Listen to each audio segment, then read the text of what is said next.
Hello, I'm a guy that likes to talk about 80s music, and today I want to talk about Bruce Springsteen and Dancing in the Dark and the E Street Band. Let's not forget about the band. That's the one where he sings, "You can't start a fire. You can't start a fire without a spark. This gun's for hire, even if we're just dancing in the dark." What does all that mean? I don't know. But I do like the verses, though. I really like the verses for personal reasons, but I won't get into that here. This was a big song back in 1984. It was a number 2 song.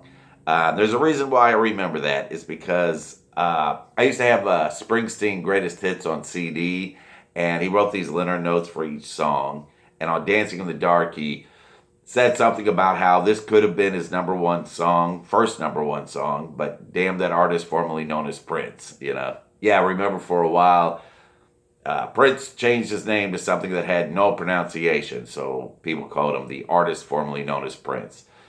So anyway, apparently Prince had the number 1 song that week that kept Dancing in the Dark from it. And for a while there, Springsteen was huge. We're talking Taylor Swift levels.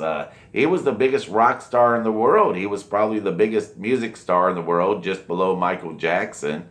But a lot of people liked him a lot better than Michael Jackson. He was like Michael Jackson for manly men, or for women who like their singers more manly. He was a guy that girls wanted and boys wanted to be, but I couldn't stand him. I didn't see what the big deal was about him. He was no Huey Lewis. Now, he was a good singer. And, I wound up years later becoming one of the biggest Springsteen fans you'll ever meet. I wound up getting into classic rock and 70s rock, and I wound up discovering Born to Run and Thunder Road and songs like that. I became a Bruceaholic. You've heard of Swifties? I was a Brucey. But I use the term Bruceaholic. But once upon a time, I hated him. It was that awful Dancing in the Dark video. That was my introduction to him, and it was not a good first impression. I was thinking, who is this guy? He sure does seem to think he's hot stuff. Look at him. He thinks he's hot stuff. Ugh. It's okay for me to say that I did not like it, or even that it sucked, because a lot of people didn't like it either, including Bruce Springsteen fans, including Bruce Springsteen himself. Yeah, he had been around for a while before doing that, and he already had a fan following. But those people didn't like seeing him dance like that, especially not to synth music. They wanted to see him carry a guitar and sing songs like Born to Run and Darkness on the Edge of Town and stuff like that, and not dancing to synth music. But it was the 80s. The tunes they were changing. And I think old Van Halen fans may have felt the same way about Jump. Yeah, the video was of a concert performance, but not a real concert, a staged concert. And I've got some trivia here, some pop culture trivia. Towards the end of the video, he brings up a girl on the stage. He says, "Hey, baby," and pulls a girl out of the audience and onto the stage to dance with him. She had short dark hair and wearing her Springsteen t-shirt.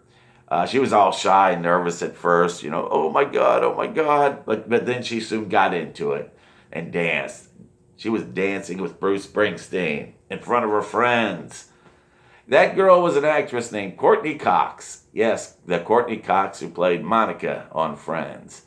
And for people who never watched Friends, she was also on Scream. She played the TV reporter. She was also in some other TV show. She was a woman who hung out at her house and drank a lot of wine, whatever show that was. So yeah, I had a friend who really liked Friends, and I played her that video. And she remembered the video, of course, and remembered the girl getting pulled up. She said, "That's Monica?" I said, "Yep, that was Monica." Yeah.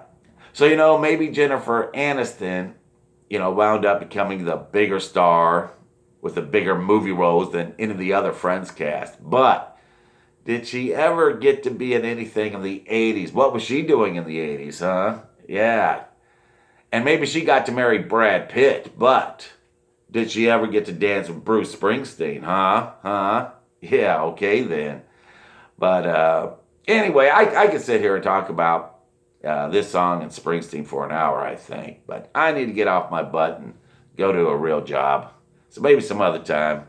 Can't start a fire, can't start a fire without a spark.